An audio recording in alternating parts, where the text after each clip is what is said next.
Aí está o nosso tema, o incensário ministerial.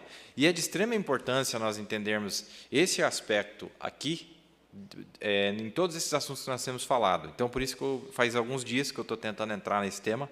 Vamos ver, ele está conectado, óbvio, com tudo que nós temos falado. Mas é muito importante, o incensário ministerial. E aqui em Apocalipse 8 diz assim: E havendo aberto o sétimo selo, fez-se silêncio no céu, quase por meia hora. E viu 7 anjos que estavam diante de Deus, e foram-lhes dadas 7 trombetas. E veio outro anjo, e pôs-se junto ao altar, tendo um incensário de ouro, e foi-lhe dado muito incenso, para o pôr com as orações de todos os santos, debaixo do altar de ouro, que está diante do trono. E a fumaça do incenso subiu com as orações dos santos, desde a mão do anjo até diante de Deus. E o anjo tomou o incensário, e o encheu do fogo do altar, e o lançou sobre a terra. E houve depois vozes, e trovões, e relâmpagos, e terremotos. Que Deus abençoe a leitura da palavra, vocês podem se assentar. Esse verso 3 aqui é muito notável, porque está dizendo para nós que há santos debaixo do altar, que há santos no altar de ouro, assim como o profeta fala que há santos no altar de sacrifício, também tem santos no altar de ouro. E nesta cena que nós estamos olhando aqui, um determinado anjo toma um incensário e ele enche esse incensário, é dado muito incenso para ele, para pôr com as orações de todos os santos sobre o altar de ouro que está diante do trono. Ele executa esse trabalho. Bom, vamos voltar um pouquinho, então, para se tornar fácil para todos entenderem.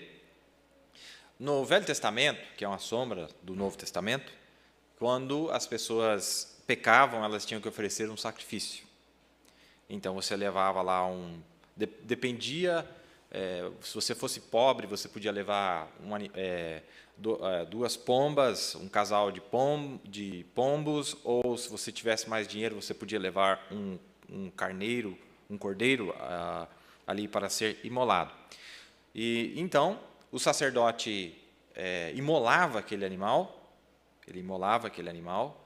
e quando aquele sangue era derramado, você estava dizendo que ele tinha tomado o seu lugar. Ao invés do pecado cair sobre aquele que tinha pecado, estava caindo sobre um animal substituto. Obviamente apontava para Jesus Cristo. E de manhã e à noite eles ofereciam sacrifício todo dia. Muita gente pecando e eles ofereciam esses sacrifícios. E o sacerdote tinha que entrar, depois que ele oferecia o sacrifício, ele oferecia o animal, então ele entrava no altar de incenso, e ele pegava um incensário, que vocês já devem ter visto, até hoje a Igreja Católica tem isso, fica balançando o incensário, e a fumaça sobe, e então ele entrava no segundo átrio, e aquela fumaça dentro do incensário, o incensário é uma salva, é um recipiente de ouro, e colocava incenso dentro brasa dentro desse incensário, junto com incenso, e colocava também em cima do altar de ouro para ser queimado, e ele ficava oferecendo Para que servia isso? Mostrava que, mesmo que você tivesse oferecido o sacrifício, aquela vida substituta não podia vir diante de Deus, que estava no lugar santíssimo, sem que houvesse o incenso aromático que estava dentro do incensário, mostrando que sem um ministro, mesmo que você ofereça seu sacrifício, ainda que você tenha feito tudo certo, mas se não tiver um ministro para balançar o incensário e fazer a fumaça para entrar lá no lugar santíssimo, então Deus não podia receber aquela vida substituta diante dele, para ele ver que alguém morreu no seu lugar. Olha que coisa interessante. Então existe todo um sistema que Deus tem para que essas coisas fossem possíveis. E aí, estes pecados, presta bem atenção nesse detalhe, não acabava por ali. Mesmo que você tivesse oferecido sacrifício, mesmo que você tivesse um ministro para balançar o incensário, o teu pecado ficava o substituto, aliás, ficava ali esperando o dia da expiação. E no dia da expiação, era a única vez no ano que o sacerdote podia entrar no lugar santíssimo, também com incensário. Ele entrava com incensário, então, realmente o seu pecado estava completamente aniquilado. Ele tinha que aguardar. Então, era algo que ainda dependia de uma finalização no dia da expiação, que era no dia 10 do mês 7º. Bem, então, dizendo isto, aí você diz, mas onde é que está escrito na Bíblia essas coisas e tal?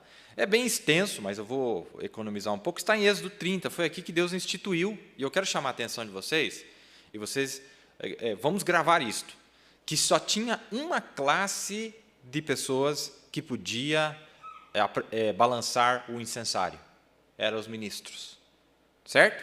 Ninguém mais podia ter o incensário na mão. E está aqui em Êxodo capítulo 30, lá embaixo, e Arão sobre ele queimará o incenso das especiarias, está falando do altar de ouro. No segundo, ele colocava em cima.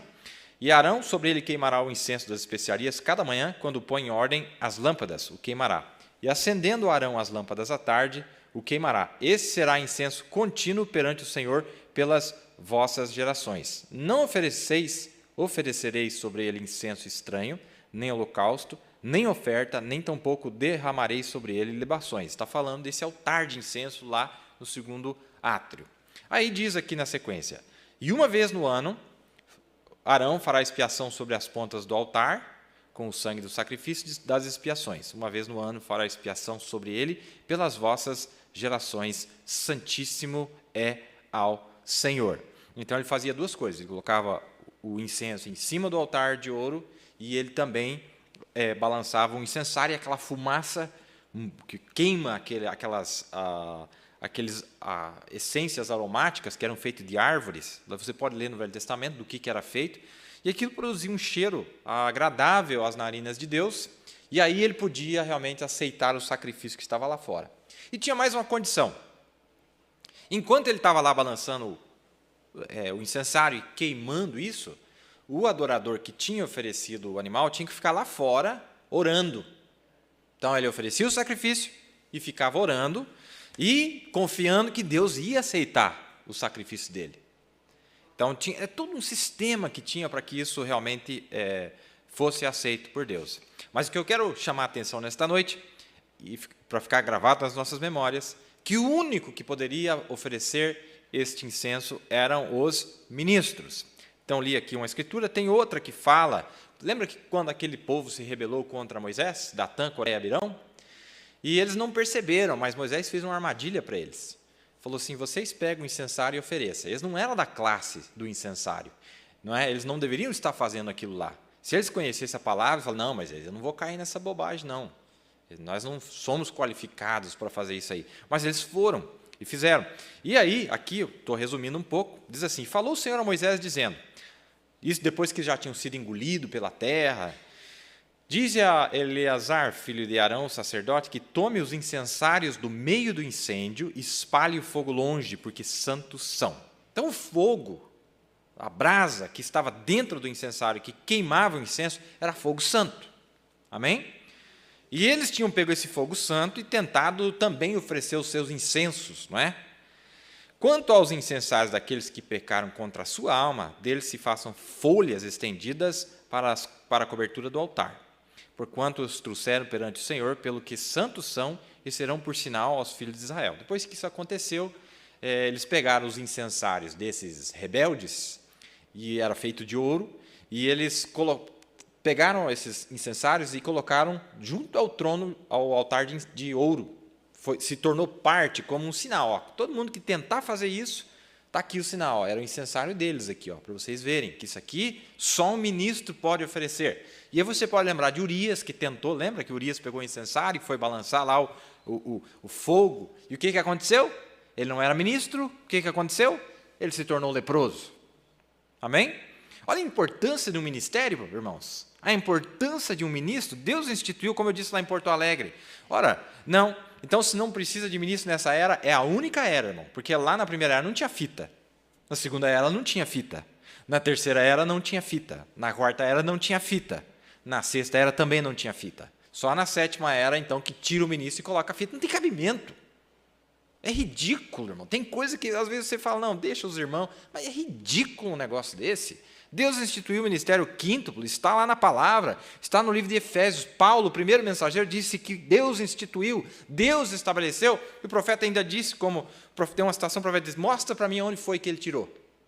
Não tem, Deus que instituiu. Mas, não é? Então nós vemos aqui, e nós vamos ver a importância disso aqui, amados. Eleazar, o sacerdote, tomou os incensários de metal, que trouxeram aqueles que foram queimados, e estenderam para a cobertura do altar. Pegou aqueles incensários e colocou, usou o ouro para fazer a cobertura do altar, desse altar de ouro. Por memorial para os filhos de Israel, para que nenhum estranho que não for da semente de Arão, que era um levita, né, descendente de Levi, chegue para acender incenso perante o Senhor, para que não seja como Corá e a sua congregação, como o Senhor lhe tinha dito pela boca de Moisés. Amém? Deu para entender? Então, para a nossa classe nesta noite, qual é a única categoria de pessoas que pode oferecer incenso? Ministro. Em outras palavras, Deus está dizendo para nós, quem que está autorizado para ministrar? Aqueles que forem ordenados para tal coisa. Ministros. Não é? Ministração.